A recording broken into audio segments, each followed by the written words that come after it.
kembali. Untuk materi hari ini adalah Islam Rahmatan lil Alamin yang akan dibawakan oleh Bapak Abdul Rauf, Sarjana Agama. Waktu dan tempat, silakan Bapak. Terima kasih Bu Devi. Assalamualaikum warahmatullahi wabarakatuh. A'udzu billahi minasyaitonir rajim. Bismillahirrahmanirrahim. Alhamdulillah nahmaduhu wa nusalli wa nusallimu ala rasulil karim wa ala alihi wa ashabihi wa man tabi'ahum bi ihsan ila yaumiddin. Amma ba'd. Faqad qala Allah ta'ala fil Qur'anil Karim, a'udzu billahi minasyaitonir rajim. Bismillahirrahmanirrahim. Wa ma arsalnaka illa rahmatan lil 'alamin. Wa qala Rasulullah sallallahu alaihi wasallam, khairun nas man yanfa'u lin nas. Sadaqallahu al-'azim wa sadaqa rasulun nabiyil karim wa nahnu ala dzalika minasyahidin wasyahidin walhamdulillahi rabbil alamin. Alhamdulillah, bersyukur kita kepada Allah. Salawat serta salam kita limpahkan kepada baginda Nabi Muhammad sallallahu alaihi wasallam, keluarganya, umatnya sampai akhir zaman. Terima kasih kepada Ibu Tepi Kodaliah SPSI yang telah membuka kajian kita saat ini, yang insya Allah akan bertemakan tentang Islam Rahmatan lil Alamin. Maka perkenankan saya secara global atau secara umum saja. Jelas dalam waktu yang terbatas ini tidak mungkin secara detail tentang Islam Rahmatan lil Alamin. Namun secara sekilas dan mudah-mudahan jadi pembelajaran buat anak-anak semuanya, generasi Muslim yang menjadi calon pemimpin masa depan. Mudah-mudahan dengan kajian yang singkat ini, tapi mudah-mudahan diberkahi Allah, maka akan lahir generasi Muslim yang menjadi rahmatan lil alamin. Amin. Islam Rahmatan lil Alamin. Islam secara bahasa atau maknanya adalah damai, selamat, kedamaian, keselamatan, perlindungan, seperti itu. Karena kata Islam yang dari kata salimah atau salam. Kemudian ada rahmatan.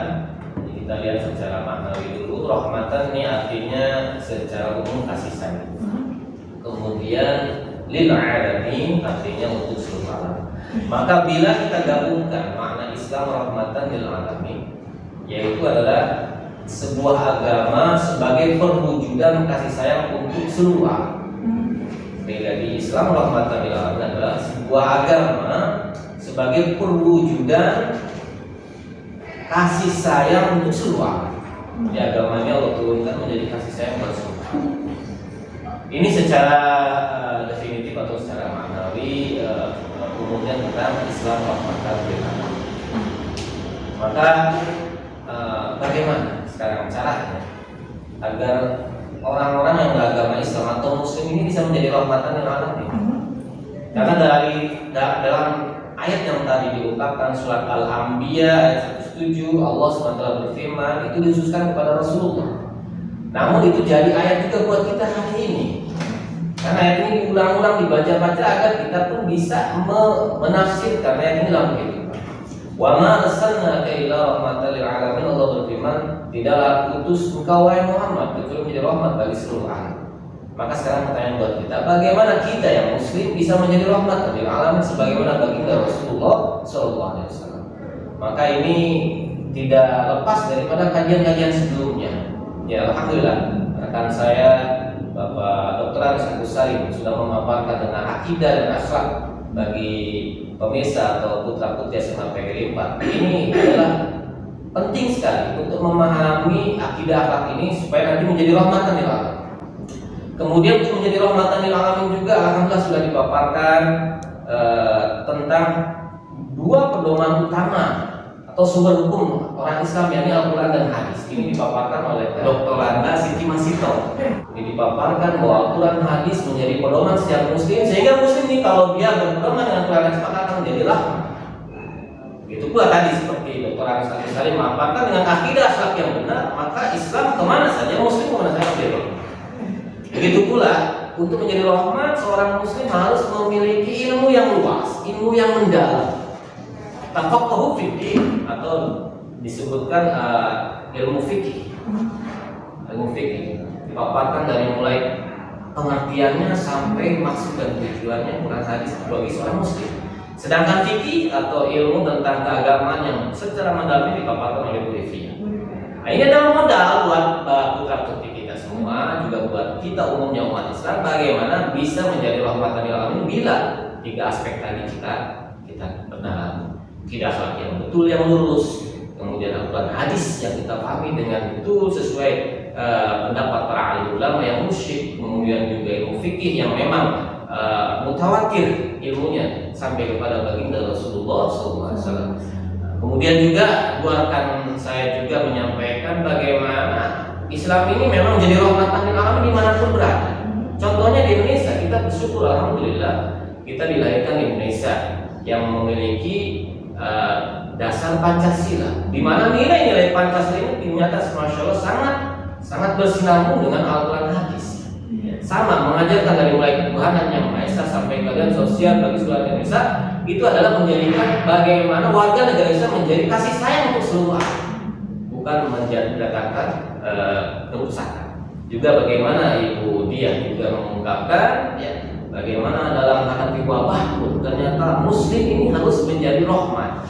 Ya, bagaimana dia bisa memotong atau memutus arus pandemi, bahkan berikut serta dalam dalam setiap saat menjaga kebersihan atau kenyamanan untuk menolak virus corona atau COVID-19 ini.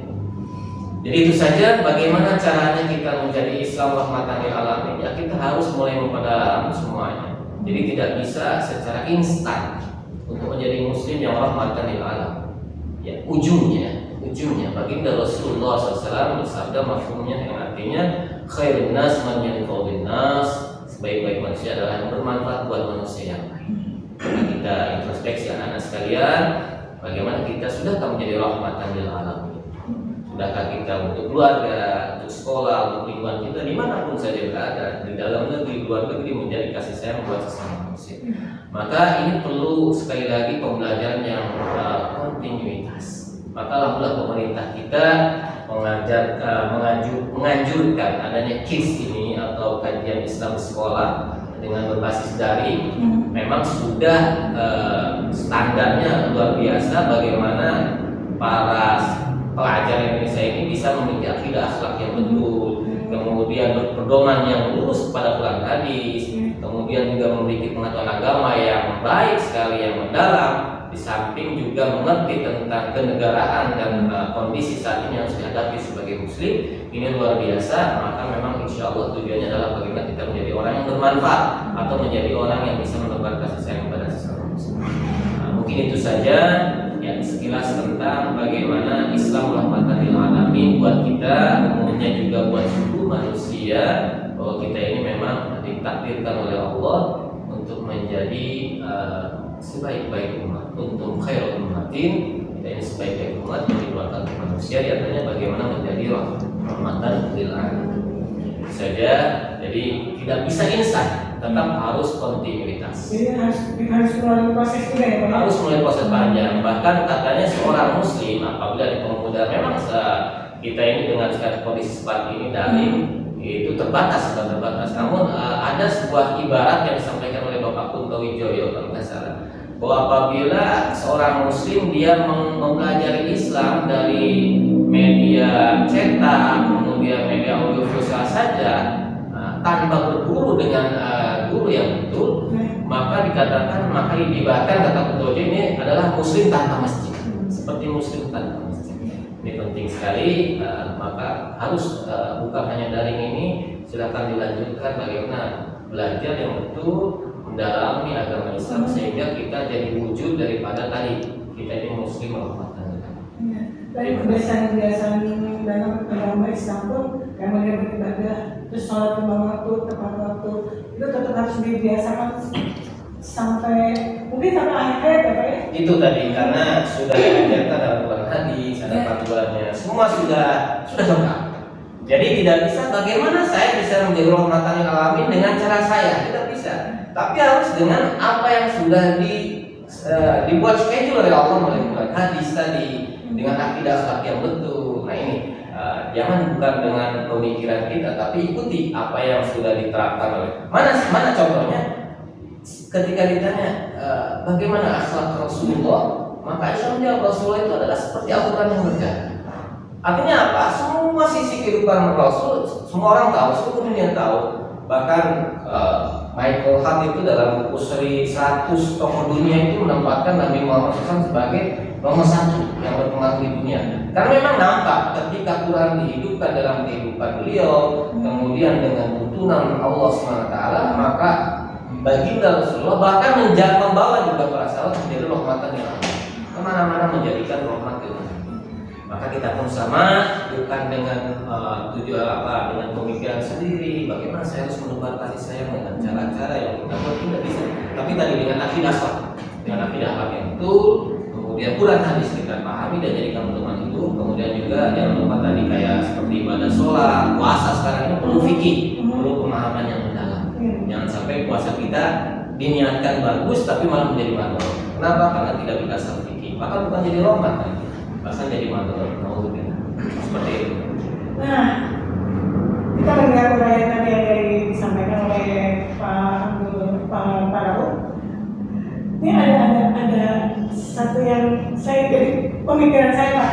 Ini Pak, menurut Bapak orang Islam sekarang ini apakah sudah menjadi orang yang Islam rahmatan lil alamin? Nah, ini pertanyaan ini Masya Allah. Mungkin nanti dari pemirsa yang menonton ada yang bisa menjawab lebih baik lagi, karena semua orang bisa menjawab tentunya apabila melalui prosedur yang betul. Ya. Tadi pertanyaannya saya kembalikan ulang, apakah saat ini orang-orang Islam Muslim sudah menjadi rahmatan lil alamin? Ya, untuk menilai seseorang menjadi rahmatan lil alamin secara batinnya itu hanya Allah yang Maha tahu.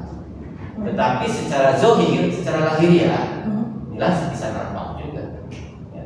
Ketika seorang Muslim dia menampakkan akidah akhlak yang betul, kemudian berpedoman pada Quran hadis yang lurus, kemudian dengan ilmu-ilmu yang sesuai dengan pendapat alim ulama, bertanda dengan yang non muslim dengan cara yang diajarkan agama, maka jelas menjadi rahmatan lil alamin. Tapi tidak sedikit di masa-masa sekarang kita sering dengar ada yang namanya ada yang namanya Islam ekstrim.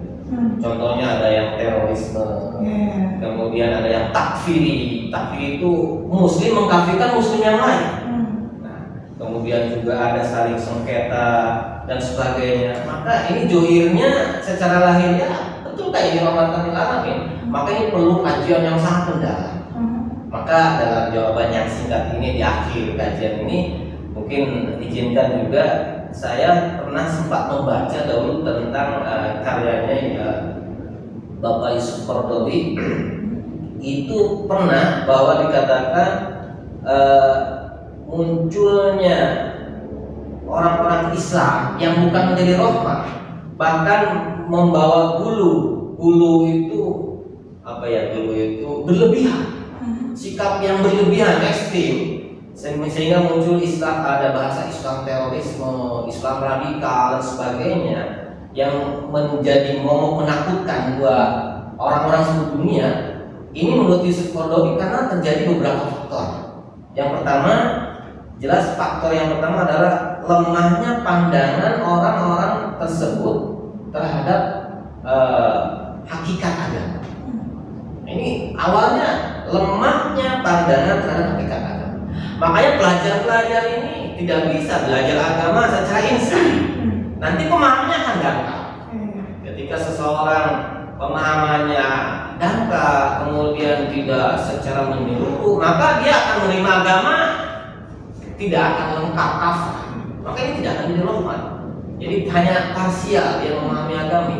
Memahami agamanya sebagian tidak bisa integrasi secara keseluruhan. Ini yang pertama Yusuf Qaradawi, dan saya juga setuju seperti itu karena terjadi beberapa oknum muslim yang ternyata dalam masalah kriminal sebagainya ternyata setelah diteliti oleh aparat maupun alim ulama, mereka pandangan hakikat agamanya tentang agama mereka ini sangat dangkal, jauh daripada Quran hadisnya.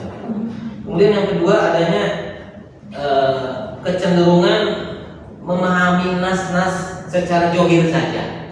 Nah ini hubungan dengan Quran hadis tafsir. Banyak orang Islam yang memahami ayat-ayat Quran secara johir, padahal di sana ada makna yang luas yang perlu pendalaman. Nah, ketika seseorang menangkap lahiriahnya saja, ini bisa jadi salah langkah,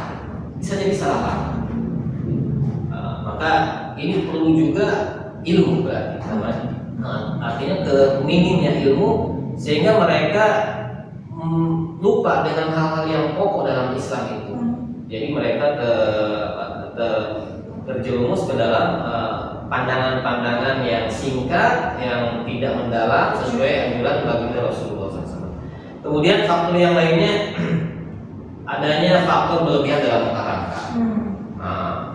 Segala sesuatu dia lebih-lebihkan, baik dalam menghalalkan atau mengharamkan, tidak sesuai prosedur fikih. Padahal ini ada kajiannya dalam fikih. Kemudian ada juga pemahaman yang keliru dalam beberapa hal atau istilah agama. Kemudian sering mengikuti yang sama, mutasyabihat, dan meninggalkan yang jelas atau muhkam. Kemudian Yusuf Qaradawi mengatakan munculnya orang-orang ekstrim, muslim ekstrim ini kurang lebih biasanya mereka ini berpaling dari alim ulama. Banyak berpaling dari alim ulama dan lemahnya pengetahuan tentang sejarah. Ini yang paling digarisbawahi saya ketika umat ini memang menjauhi dari ulama. Ketika umat menjauhi dari ulama, maka yang datang kepada mereka bukan ilmu yang membawa nur atau cahaya marifat untuk dari menjadi rahmatan. Maka luar biasa kalau orang sufi itu tasawuf mengatakan, bahkan lebih ngeri juga, man la syaikha lahu fasyaitanu syaikhulah. Masya Allah. Kalau orang ahli tasawuf mengatakan, barang siapa yang tidak memiliki guru, maka syaitanlah yang akan menjadi gurunya. Ini sangat mengerikan sekali. Maka pelajar-pelajar, terutama umumnya kita umat Islam, mari kita dekati alim ulama, memahami Islam yang sebenarnya. Jangan hanya percaya daripada audio, video. Memang ini bermanfaat, tetapi tidak tetap. Jangan jauhi ulama. Alim ulama mengatakan menjauhi ulama sama saja kita mendekati hakikat agama yang keliru. Maka ulama mursyid ini adalah warasatul anbiya, pewaris para nabi. Maka bila kita dekat mereka, ambil ilmunya, insya Allah kepahaman kita tentang agama, hakikat agama akan lurus, hanif, benar, dan insya Allah pelakunya akan menjadi rahmatan lil alamin. Mungkin itu saja jawabannya, kurang lebih. Terima kasih. Ya, jadi tetap kita kalau mencari ilmu, carilah guru yang tepat, jangan asal mencari guru saja ya Pak. Betul. Dan tadi juga sejarah akan berulang. Ketika setelah zaman sahabat ini memang banyak muncul aliran-aliran dalam Islam yang ekstrim, yang bulu. Banyak hadis-hadis yang mengatakan sebelumnya Nabi sudah memprediksi akan munculnya ini. Dan ini mereka sudah menjadi ahli neraka. Maka kita hati-hati juga hari ini juga, jangan sampai anak-anak yang mendengar tentang fanatisme agama, kemudian yang ekstremisme ini harus bertanya dulu kepada guru-guru agama di sekolah, guru-guru ngaji, guru-guru ulama-ulama yang muslim. Karena sejarah pasti akan terulang. Terima kasih. Ya, terima kasih Pak Rauf atas materi yang disampaikan pada hari ini. Mudah-mudahan bermanfaat untuk anak-anak di rumah. Terima kasih. Demikian materi untuk hari ini. Sampai bertemu di lain kesempatan. Wassalamualaikum warahmatullahi wabarakatuh. Waalaikumsalam warahmatullahi wabarakatuh.